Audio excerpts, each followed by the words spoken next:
My name is Michelle Williams, and I'm coming over here. This is my first episode on this channel called Conversations Over Coffee. And really what this channel is about, it's about healing. It's about healing from trauma, healing from anxiety, healing from things that we've been through in relationships, whether it's romantic, our family, or friend-based. So this is really a channel that I've created because I'm sharing my journey with you of what I went through, what I'm in the process of overcoming, things that I'm still dealing with, and things that I'm becoming more aware of or self-aware of within myself. And I hope that through what I've experienced and some of the wisdom that I've gained along this journey, that I can help someone else who may be in that process of dealing with traumatic situations in their lives. So I'm calling you guys my chat tribe because I believe that when we come together and we find people that we can identify with certain experiences that we've been through and we can relate, then it becomes like a sounding board to say, if they can do it, if they can get through this, then I can do the same thing as well, right? So again, that's what this channel is going to be presenting. And I also put it out there. If you have any thing that you want to share, maybe that can help someone else on their journey, maybe some insight or wisdom that you've gained from what you've gone through. And one thing that I really want to say about this channel, this is not a place for us to judge where people are within the scope of a relationship, whether it's family or romantic. It's just for us to encourage them. It's us for even just to keep, I would say, the finger on us to share our experiences, not to judge where somebody else is at, even if they desire to stay in that situation. It's not for us to, pinpoint and say, well, you need to come out of that. It's really us to just really shed light. And once they really see that maybe mimicked in their lives, then they will come to that realization is I deserve better. So that's really what I desire from this channel, is it to be a channel that we are encouraging people. We're not forcing them. We're not judging them. We're letting them know the signs of certain things that go on in relationships. And if you're experiencing any of this, then maybe you need to re-examine your own desires and things that you want for yourself, So that's really what the basis of this channel is about. And also I created a Patreon page. And within this Patreon page, it's going to help us to go a little bit deeper. There's going to be questions that I'm going to have on that page that's gonna, if you want to go deeper within your journey as far as that self-awareness of understanding why you make the choices and decisions that you make, where they rooted in your childhood experience, where they rooted in maybe in a situation that you went through as a teenager, as a young adult. So many things we don't know why we continue to repeat patterns because of things that we've experienced in our life. And sometimes we think it's normal. Sometimes we don't even recognize that we're doing it because it has been so habitual. So on that page is where I will share more exclusive content. We can get a little bit more deeper. I will have it where we can come in, maybe like on a Zoom channel where we can kind of, talk to one another. It's okay if you don't want to be seen on camera. It's not about that. It's really for me to really pour my heart out to help other women who are in the process of healing or in relationships that have gone awry. And my goal, because I know sometimes we see these podcasts and we see so many people talking about relationships, but the conversation has started, which is always a good thing. We want to start the conversation so we can bring awareness.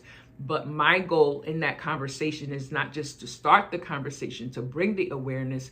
My goal is to do something about it, because as I get more into the topics within this channel, I'll explain to you of how systems that are in, the government, how systems are set up where there's really no help for women, to really get out of situations that are traumatic or abusive. And the system has failed a lot of women in that regard. And that's why so many women stay stuck in these relationships, because either they have children, either there's some type of financial abuse going on, or they don't have the finances to relocate or really obtain proper housing or suitable housing. So my goal as this channel grows, as I seek out grants, as I seek out people who would align with my vision for this channel, to see us create something from this, to me, that has been from this situation that has been ongoing for decades.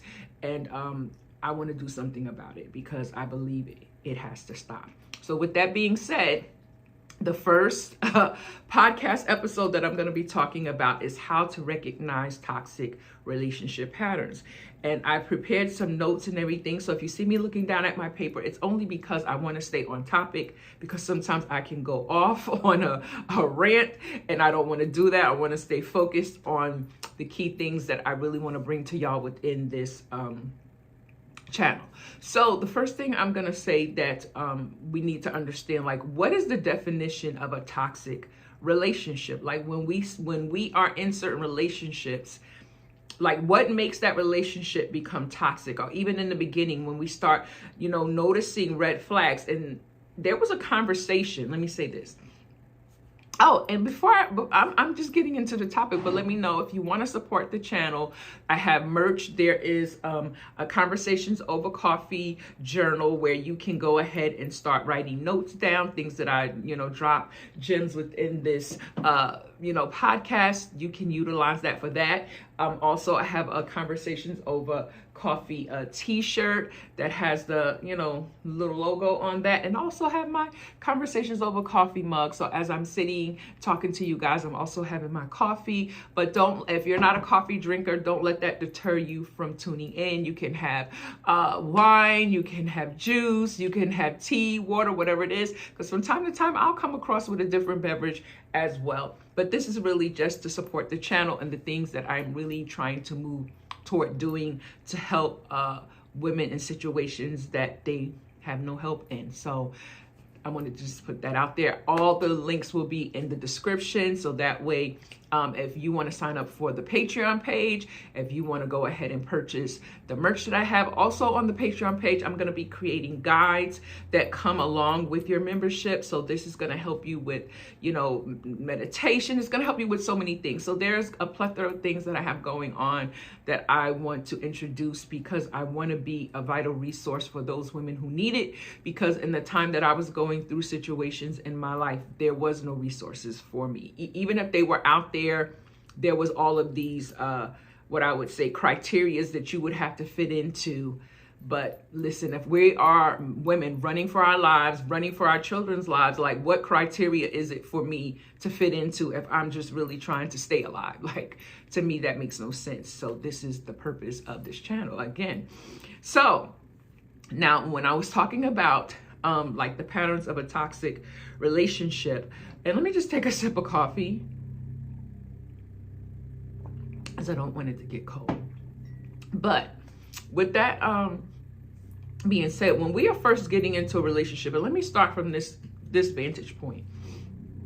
When we are first getting in a relationship, or somebody is pursuing us, maybe they are in our DMs on social media, maybe you are on some type of app where you are looking, to meet someone, a dating app, right? So the first thing that most men will say is, like, what are you looking for in a man? Like, what type of man are you looking for? And I always tell not only just myself, but other women who, I'm, friends with or whatever, I would say, we don't tell them that.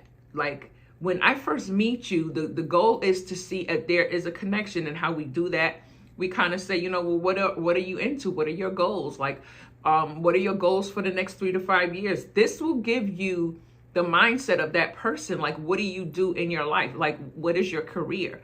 And if they say, oh, well, I'm just, a regular 9-to-5 Joe, I really don't have, anything I'm working towards. I just go to work, come home, and pay bills.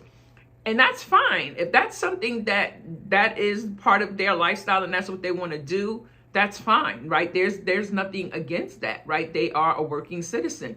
But if you are the type of person that you have all this ambition, you want to create a business, maybe you want to travel and just do certain things, maybe you want to start a nonprofit or whatever that is, or become an entrepreneur. So you have to understand, when you align with someone who doesn't have that same type of drive, that same type of ambition, then some way down the line, is that going to be a problem? Because one thing that you have to understand is, when you are meeting someone, you want them to either be, I would say, maybe at the same place, maybe y'all trying to build together, or maybe a little bit ahead of you, because their motivation, in their drive, in their consistency of really getting to where they want to be is going to propel you to say, you know what, I can do this. I can grow my business. You know, if I want to travel, I can save to travel to go to different places that I want to visit. So you want to have someone that is really has some ambition in their lives, where they're not just,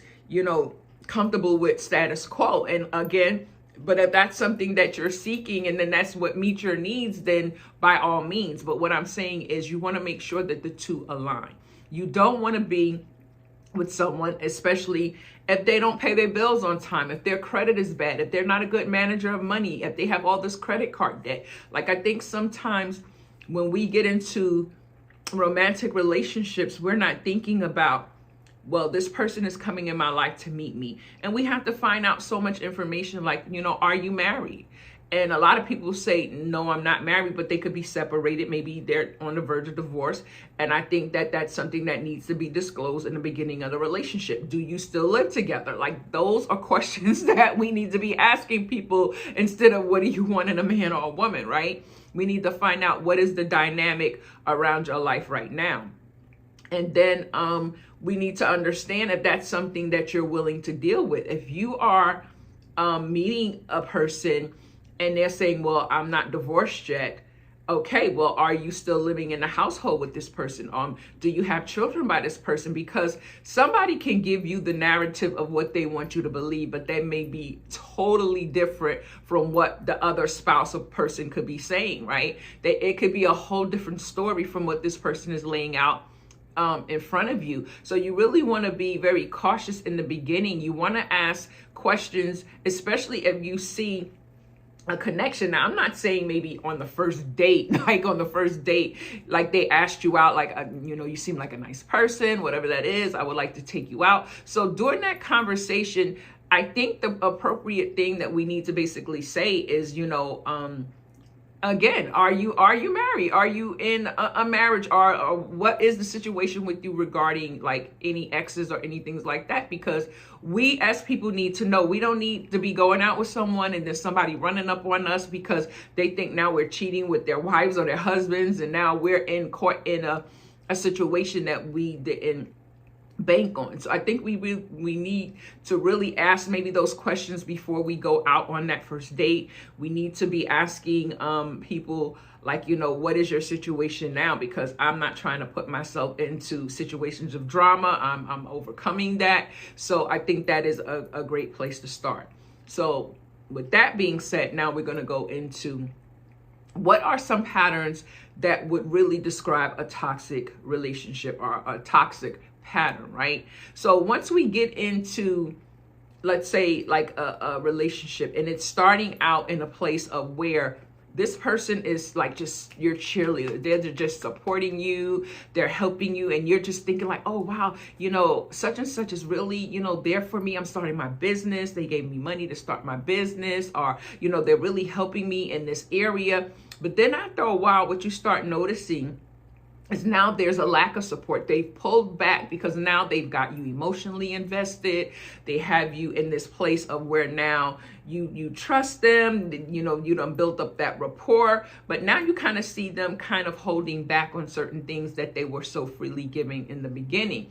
So that is basically like, it can bring you into the headspace to say, well, they did this for me, but why are they doing this now? And maybe it can come in a place of now where they will help you, but it's only based on what they want from you or what they are getting out of you. For instance, it could be maybe a disagreement or argument can start, and you're in that place of saying, well, you said you were going to give me X amount of dollars last week for whatever it is that you need, right? But because the argument or something that y'all didn't agree upon, now they're not giving it to you because they feel like now they're holding that against you, right? So that's a lack of support. And then when it comes that way, you want to make sure that you're not putting all your eggs in one basket. You're not totally depending on someone solely for your livelihood, because that's where a lot of us get manipulated and controlled. And I'm not just talking about in just what you would say commonplace relationships. I'm talking about marriages. It can come into the place where that husband, he basically, or wife, whoever's the breadwinner in the family, right? They can basically withhold support based on what they feel that they're not getting from you. And I think that is not a good thing to do. I think there needs to be conversations around that, meaning if you're going to support your significant other or your spouse, you need to basically know what is the cutoff point, meaning I will give you X amount of dollars towards this project. Or if y'all have the agreement, well, babe, I need this amount of money, or I need this support, or I need you to help me transport, whatever that is. You don't always have to be money, right? But it can be other things. So you have to really articulate to that person, how are they to help you, and when is the cutoff time for that help to stop? Because at some point, we don't want to keep asking people over and over again to support something. At some point, what they've already given, we should kind of show forth what we're doing with that and how we are making that turn over into profit, where we're now stable enough to see revenue coming back in, or whatever that is, right? So, but that could be the first part of a toxic relationship, where a person pulls back their support from you in a way to kind of keep you, dependent upon them, right? So the next thing is controlling behaviors.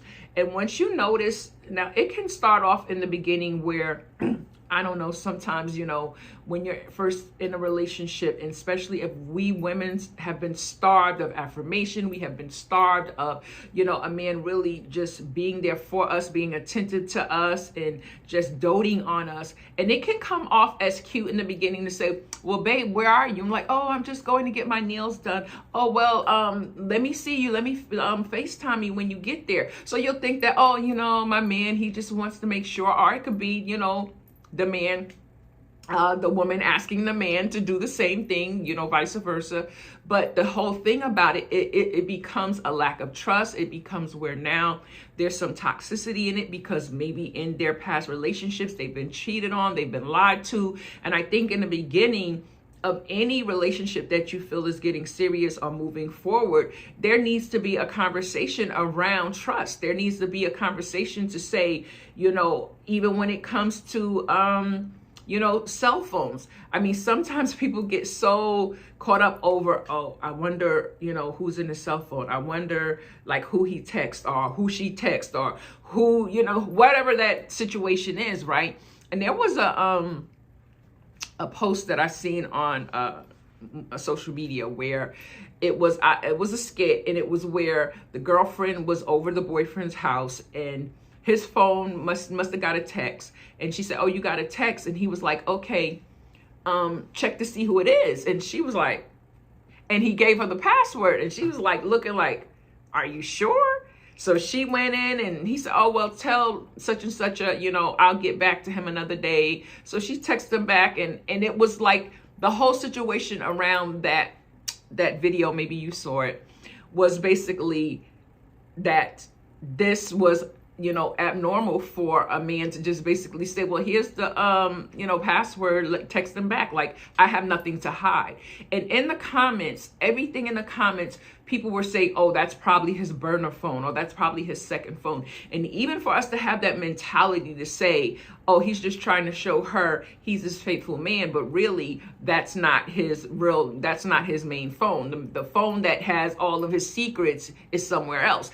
And for us to even think that, like, why would being faithful and being upright with our significant other be an exception to the rule? It should be something that is normal. It should be normal for you to lay your phone down and basically, I mean, if you don't even want to put a password on it, and it rings, or you get a text, that there's nothing that you're hiding from your spouse or your significant other that would cause them to feel insecure. I mean, we've all in the past have been mistreated, maybe have been cheated on or betrayed in some type of way. And we all know how that feels. So if we all know how that feels, and that's something that we don't want going into new relationships, then why is it this thing that we got to keep something private? Because if you feel as though that you, man or woman, want to go on social media and you want to like other women's pics, or you woman want to like other men's pics. And I'm not talking about something educational or something that's basically, you know, helping you become a better person. You know what pics I'm talking about, the thirst trap pics, the pics of men showing their body or women showing their bodies or being extra. So if that is something that you are attracted to, or that's something that you have not overcome, then why are you pursuing another person who you want to basically be in your life and fulfill those needs and desires that you have, that now in your downtime or when you just are bored, you just scroll on social media and start seeing things that, you know, grab your attention in a way that may be disrespectful to your partner, or maybe something that your partner will feel like it's unnecessary for you to do that. Now, don't get me wrong. Some couples are okay with that. Some couples say, you know, I'm secure in my marriage, in my relationship. He can like whatever pics he wants. She can like whatever pics you want. And that's the whole gist of a relationship. What works for one couple will not work for another couple. Some people are going to be like, hell no, I don't want you liking other men's photos. No, I don't want you liking other women's photos. Like, if me and you are together, then that's it. Let's build this relationship. Let's like each other. Like, let's like each other's posts if we are, you know, on social media like that. So my whole thing of saying that is you have to set the standard of how you want your relationship to work. And I think a lot of times when we are in certain relationships, we don't want to voice, especially if there is, you know, I mean, we all get to that attraction where we physically meet. When we first meet someone, we physically attracted to them. They're nice looking, whatever like that. But then it comes to the point where, and we're not really, what I would say, have that self-awareness in ourselves that, you know, we are a good person, we're a beautiful person, we love hard, we work hard, we do all those things. Then we'll get to the place to say, wow, this person, you know, likes me, or, you know, this person is so handsome, this person is so beautiful. And now we don't want to set those boundaries because we think that because this person has this beautiful aesthetic outward appearance, that we can't still place a boundary because we think that they have so many options, that them choosing us, that we are not even to voice what it is that we want to voice because we're scared to lose them. That should never be. I don't care how beautiful a person is on the outside. If that inside is not matching that outside, then it's still, to me, a dub. It's still like, it's still no good, because I don't care how beautiful you are or present yourself on the outside. If that inside, if you don't have that character, if you don't have that integrity, if you don't have those morals that's going to say, no, I'm already in a committed relationship. I already have the most beautiful woman in the world. I have the most handsome man in the world. I don't need nothing else to fulfill that. This person does it for me, and that's it. So when it comes to someone trying to control, you know, where you go, let me see your location, how long it takes from you to get to work to home. Like, did you stop off? Why did you go to your girlfriend's house? So when you see, or why did you go hang out with your guy friends? So when you start seeing these things, like even in the beginning, it can come off cutesy, it can come off loving, but in the back of your mind, you need to say, well, wait a minute. Is this something that is going to be an issue? Because we need to address this now, because I'm not the type of person that's going to just FaceTime you every time I go to a certain location. I'm not going to be the type of person, especially if you have my location and we sharing locations for really safety reasons. Now, in this day and age, it's not even a point of just keeping tabs on people. It's about making sure we make it back home safely into where we're going. So if you're going to utilize that as a way of, you know, getting upset because these are things that have been done to you in the past, then we need to really address that. And these are things that we need to talk about in the beginning. I know people are not going to just tell you that they're controlling. They're not going to tell you they're manipulative. They're not going to tell you these things. But as your relationship, you know, you start knowing this person, you start going out with this person, you start meeting their families. And I think that's another big thing about, you know, meeting their families. Maybe they are estranged from families, because I'm one that, you know, is estranged from my family, the little bit that I do have. And sometimes it just works out that way, where you just don't get along with your family members because a lot of them are toxic. So with that being said, when a person tells you, okay, well, I really don't have family members, I really don't get along with my family, because you're really trying to find out the dynamic of this person. You're really trying to find out, how this person thinks, how this person moves, how this person sees life, how they interact with other people. How do they act when they're upset? How do they act, when things don't go their way? Are they just this person who carries around all this anger and toxicity when they're mad? How do they speak to either you or other people when they're upset? Do they yell? Do they scream? Do they curse? Like, all of these are showing you really insight into the person's character. And when we see that, even it could be somebody else, maybe you're out with them and maybe you see them react that way to somebody else, but you think that it's, oh, they're just a man, or oh, she's just this way or that way. No, start looking at that as signs. People, we need to work on ourselves. We need to work on our temperament. There's a lot of things that can get us upset and angry where we want to kind of just go off and lose it, but it's never a good look, especially when we are out with our significant other, our future husband or wife. We want to make sure that we have worked on those parts of ourselves that has hurt us, that has literally damaged us, but we know that we can repair it if we continue to focus on those areas of the decisions that we make and why we made them, right? So now let's go to another toxic pattern in a relationship, and that could be disrespect, right? So disrespect can come in the form of name calling when you get upset with somebody. It could come in the place of maybe you had an argument, right?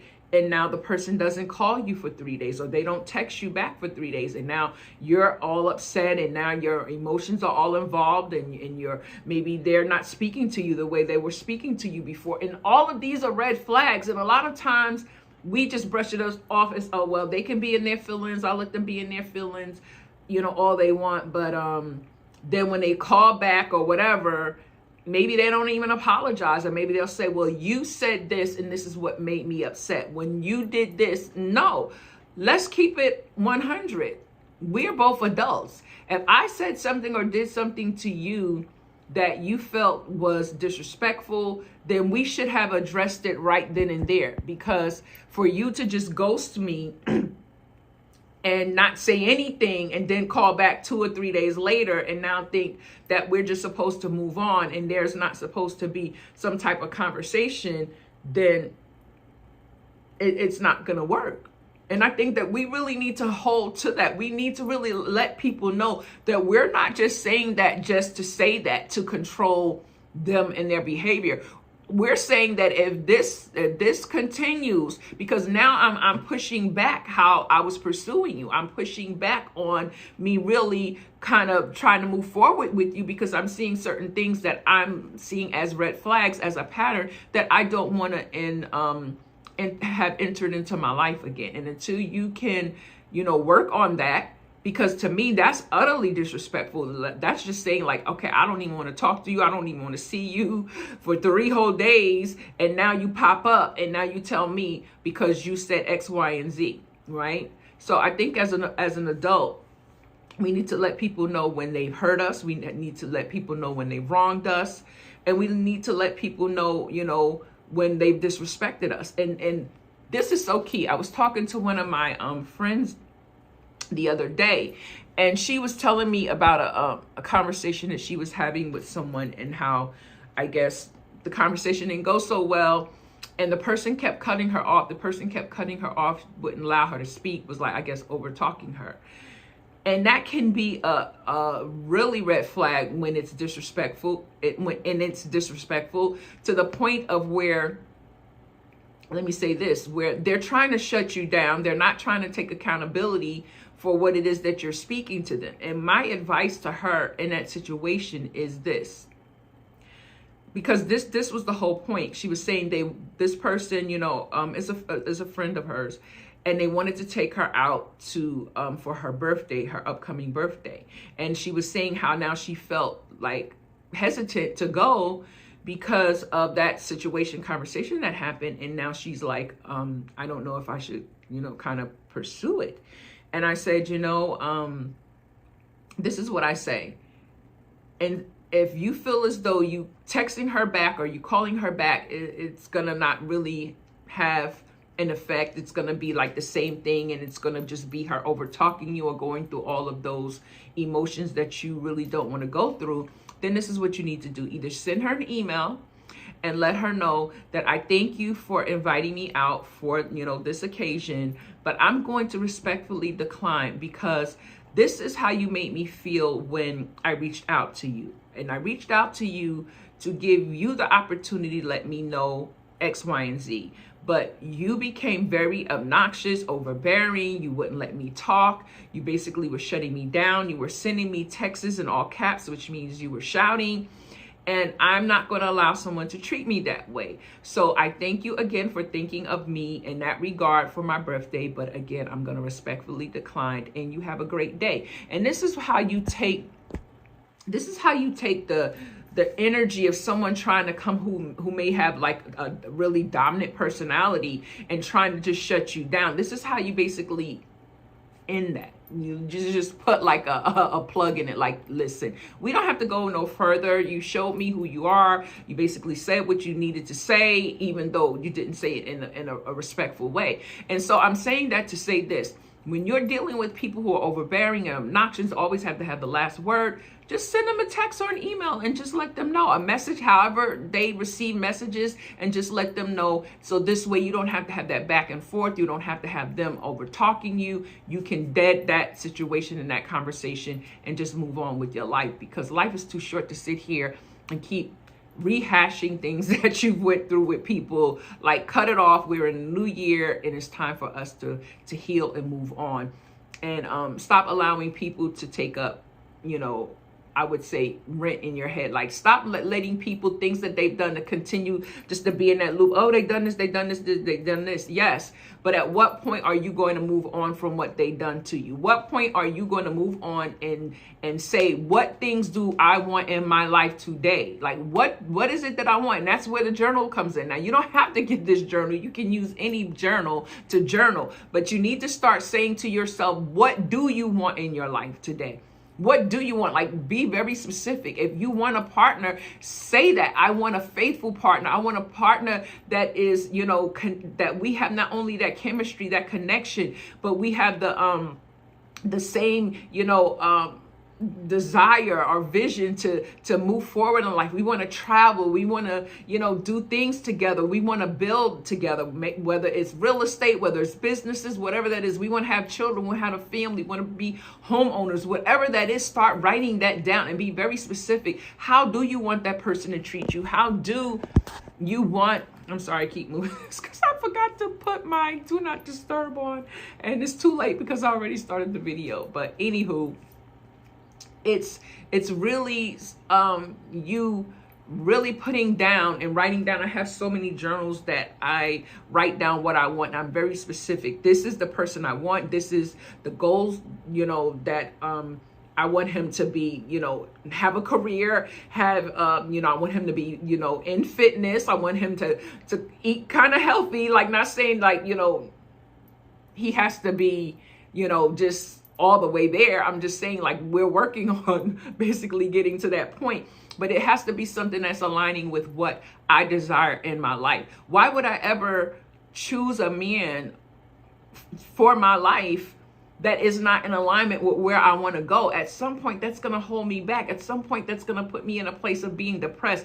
Sometimes we're just moving from a desire of flesh of, oh, I just want someone to hold me. I just want somebody to tell me they love me. I just want somebody to be there that I can lay in their arms and cry. Yeah, that's good. We all want that. But at some point, we got to get up. We got to make some money. We got to do certain things in life. So I don't want some man that's lazy. I don't want some man that's just going to sit around the house and let me do all the work. I don't want some man that can't, fix things or have some type of insight to basically be that get up and go person. When they see a problem, they get up and they attend to it. And just like us women, like, I'm sure if men, watch this channel, you want a woman who's good with money. She's not always spending it. She's basically knowing how to budget. She's knowing how to find those deals where, it's saving money for the household. She's knowing how to look out for investments. She's knowing how to, again, Do things that's going to increase, not decrease. So when you are looking to get into a partnership with someone, you always want someone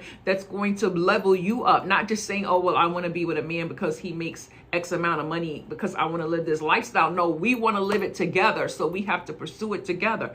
Now, let me say this, because every time I'm doing a video, whether it's this type of content or other types of content, I can actually hear the voices.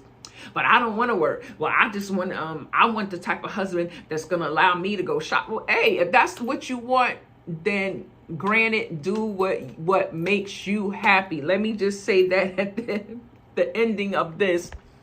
Do what makes you happy, but make sure that it's something that you can live with as you now go down the line of your life, as you basically from year to year to year to year. How is that situation panning out? How is that situation? Is it still making you happy? Is it still bringing you what you desired and what you hope for? And if it is, then kudos, you're doing the thing, right? But if it's something that is not in alignment with what you desire for your life, it's something that's draining you. If you are in constant stress, and let me just give a couple of more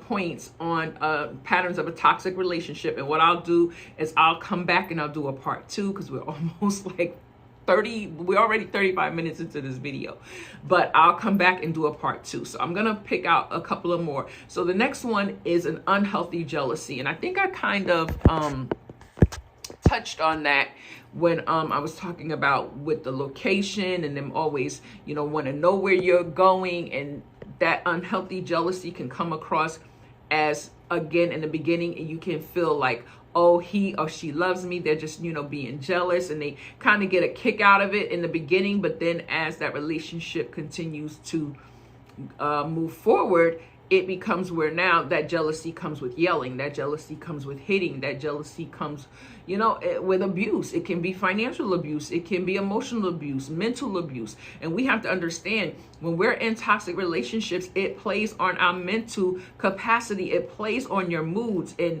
especially if you have children around you, the deficit in that is they're seeing you put up with things that is making you sad. Children are very attentive. We can tell them anything, but they're basically looking at the lifestyle that we as, men and women are living. They're looking to see, we can tell our daughters or sons, don't put up with what I'm putting up with or whatever it is. But the thing about it is they're seeing it.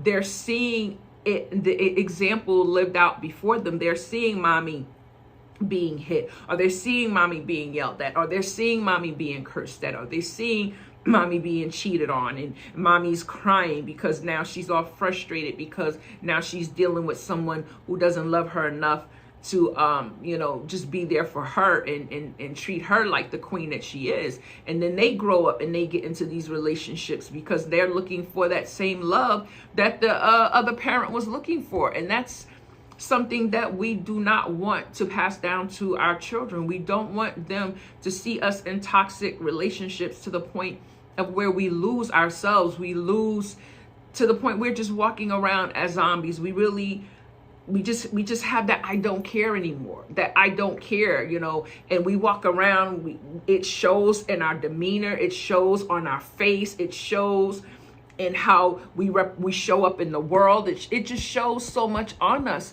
And that's not the life that you're supposed to be living. Your life should be a reflection of what God has put inside of you. That, there's love, peace, and joy within you, but you have to bring it out. You have to love yourself enough to say, you know what? Enough is enough.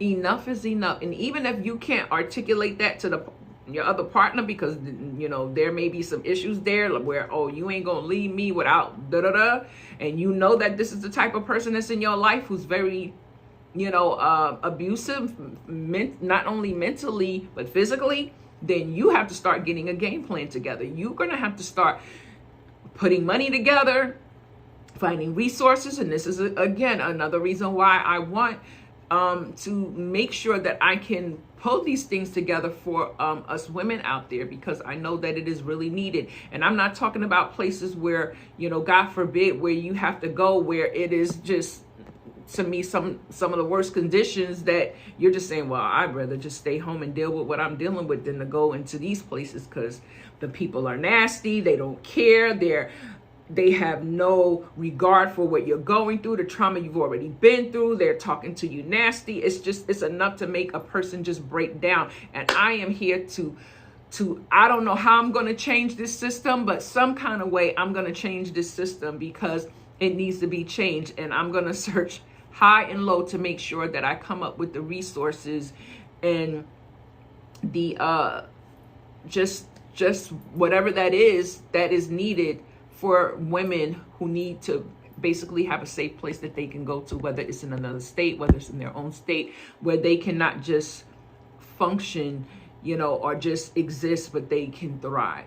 So let me give you a couple of more, and this is one, is constant stress. You're always in stress. You're always, you stopped even in the beginning of that relationship, you were keeping yourself up, you were maybe exercising, working out, you were keeping your hair done, your nails done, you were really looking your best self. But as that relationship wore on, you stopped caring about yourself. You stopped putting on the makeup, you stopped doing your hair, maybe you throw on a wig. And I'm not saying nothing about wigs, but it comes to the point where you even know that you're no longer treating yourself right. And this is what I have to say to you before I end this first part one of this this podcast, is regardless of who doesn't love you, regardless of who have changed their feelings about you, whether they're trying to pursue another relationship, there is so much worth in you. Let me say that there is so much worth in you. You may can't see it right now, but there is someone in this world who needs you. And I'm not just talking about a significant other, but there are other people who need you because of what you carry inside of you. But you will never know that. They will never know that until you care enough about yourself to break that cycle. And sometimes that first cycle of being broken, it doesn't even come with, as we can say, well, I don't have money to go to the gym. I don't have money for this. I don't have money for that. Let me tell you, when I first started recognizing, because within my journey, and I'll probably share that, and maybe I'll share that on my Patreon page, but I'll share a little bit here, that when I was on this journey of just recognizing that this marriage that I've been in for 20 something years, I've been with my husband at that time. I've been with my husband for like 30 something years, but we were married like 20, 22, 23 years, right? And I keep doing this because my phone is kind of keep turning, so forgive me for that. For like 22 years. And what I started noticing, I would say maybe after the 10th year, but there were little things that was going on within the marriage, I would say maybe around the 9th or 10th year. And I started noticing certain things, but sometimes we're in situations and we're in places where people tell you, oh, you can't leave your husband. Oh, God hates divorce and all these things. So you try to do things to, what you feel will make the marriage better. You try to do things. You try to read books. You try to ask them to go to counseling. And let me say this, in my experience, a person who doesn't want to be held accountable to their bull crap is not going to want to go to counseling, because they don't want someone to tell them that they're wrong. They don't want someone to point out what they have not been doing. Now, we all have issues. I'm not saying that the man has more than the woman or whatever. What I'm saying is, regardless whether it's the man or the woman, if a person doesn't want to be held accountable to what they have done within that relationship, within that marriage, then of course they're not going to want to go to counseling, because they don't want that. They don't want to be pointed the finger at as though you are the cause of this problem, and only you can change it as we both come together and we work on whatever it is that we need to work on as a couple, right? But the thing about it is that when we start seeing these things going on and we start seeing certain patterns, and we are in a place where we allow certain entities to keep us stuck in a place, and I'm going to just say it out there because I'm not going to withhold what I've been through. The church will tell you, you should not divorce your husband because God hates divorce. Well, my Bible also says that God hates for that husband to be treat his wife with disrespect. Okay, yes, he hates divorce, but he also hates his daughters being abused. He hates his daughters crying at night. He hates his daughters feeling less than, feeling unworthy, because that man who's supposed to have been covering them has really been uncovering them and doing all these things to basically disrespect them. And even in front of their own children, in front of maybe family members or whatever it has been. So when it comes to marriage, I really think the church should not be involved in that, because that's between two people, and it's between two people and God, because when they took their vows before for God. And if they have any type of belief within a higher power in their lives, then they should submit to that and not think that they can get away with the mistreatment of anyone. And I'm not just talking about the husband, wives included. If you're mistreating your husband, then God is watching. And there comes a time that is said that there is a reaping and there's a sowing. It may not come right now. You may be doing all this dirt and all this stuff to your significant other or spouse, but there comes a time where God says enough is enough. And he allows the separation. He allows the divorce to come, because he is not going to allow his son or his daughter to lose their minds because they're trying to uphold integrity before him. They're trying to, basically be the best husband or wife that they can be. But because this other person doesn't have their best interests at heart, he's going to basically say enough is enough. And he will cause situations to happen in order to allow one of his children to depart. And that I'm one of those children. So I'll kind of share with you on the next episode what brought me to this place. Me and my husband are no longer together. We've been separated over a year. I am going to divorce him, and that is something that is really in the works. So I want to just encourage any woman, even any man who's watching this, the Bible says we are overcoming all things, but in order to be an overcomer in all things, we have to first understand, where does our belief system come from? Like, what things that are within you that have caused you to continue to make choices or decisions that were not in alignment with what God's will or God's purpose is for you. And this is not about religion. This is not about anything about that. It's really about the purpose. You are here for a reason and a purpose, right? You're not just here by happenstance.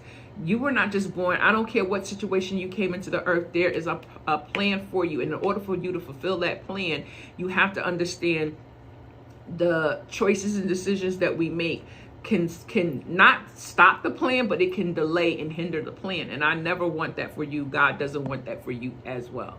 So with that being said, I just want you to understand that how special you are. There is someone out there that God has for you that you probably won't even believe that could be possible, that your life could really change in such a grand and a great way. Sometimes we think about, well, how? I don't have the money. I don't have resources. I don't have family. I don't have, anything that's going to help me to move forward in this situation. And I think that keeps us stuck so much in this mindset of, how is this going to happen? How is this going to pan out? Because we can go into a deep depression over that. And there was a time where I did go into a deep depression over that, because I couldn't figure out, how am I going to distance myself from this person? How am I going to distance myself from this individual? And the truth of the matter is, I can say all I want, but God allowed it. But he did abandon me. He just walked out the house and left me. And at the time, my daughter, who was an adult at the time, but she has a lot of health issues, and he just left me in a state with dealing with a sick daughter who just had a stroke, who's on, what is it? On, I can't even think of the name right now. On kidney, where they, do the kidney, I can't even think of, dialysis. So just left us in that state where I didn't have the finances to continue with where we were living. So it put us in a place of being homeless. And if it wasn't for a real good friend I had that took us in at the time, we would have been sleeping in my truck. And that is just the truth of the matter. No government system would help us, even though my daughter had all of these health issues. They were not willing to house us or put us up for any time being. And then, as you see, part of where I'm at right now is God opened the door through a good friend of mine who passed away like years ago. She introduced me to this woman who had a home in another state. And she told me, I kind of told her what I was going through, not knowing that this woman was going to allow me to rent her home at an unheard of price a month. And I had to travel another state like 14 hours in order to relocate me and my daughter. Only things I could carry that would fit in my truck. I lost a lot of things in the process, but I didn't lose me. And that's what I want a lot of you to understand. Sometimes in order to get to the next season in your life, you will have to let go of some things. But long as you have yourself intact, your mind intact, then I think you are on such a really good journey to discovering who you are, what purpose you have been called to the earth to do, and just wait and see what God has for you, because I never thought that this was possible. I never seen myself. I wanted this. I wanted to be, in a place where I wasn't controlled by someone else, doling out finances to me or controlling how money was spent. I wanted to be, my own entrepreneur, my own boss, entrepreneur. I wanted to basically be able to take care of myself. And through God's grace and his mercy, he allowed me to do so. So I want you to know that it is never impossible, no matter what the situation may look like or feel like, that you can overcome it. I'm here to make sure that I can help that happen for you. Before I go, I want to read to you a couple of places that if you are in need of any type of help or support, or in a situation where you really need to get out of, I want to give you the website. This is one website called the National Domestic Violence Hotline, and it's a 24-hour hotline. There is also one called womenslaw.org, O-R-G, womenslaw.org. This resource provides state-specific legal information and resources for domestic violence survivors. And then there's another website called Safe Horizon. They offer assistance to domestic violence, child abuse, sexual assault, and more. Then there's another one called domesticshelters.org. They provide a directory of domestic violence shelters and support services, and it's searchable by location.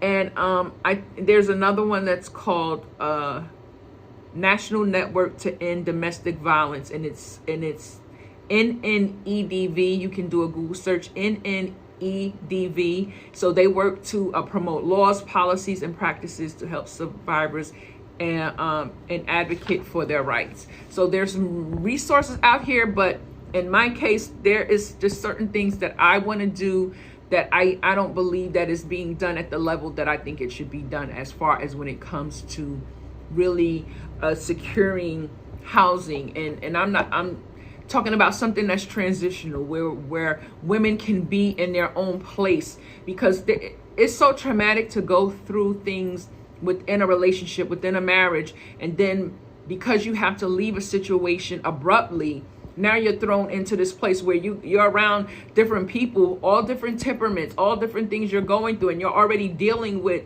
the fact of being mentally abused, emotionally, financially, and physically abused, to have to go into another system where they are abusing you even more by the way they treat you, they talk to you. Then you're around other people who have their own issues. So it's just, to me, it's not a good mix, and there needs to be something done about it.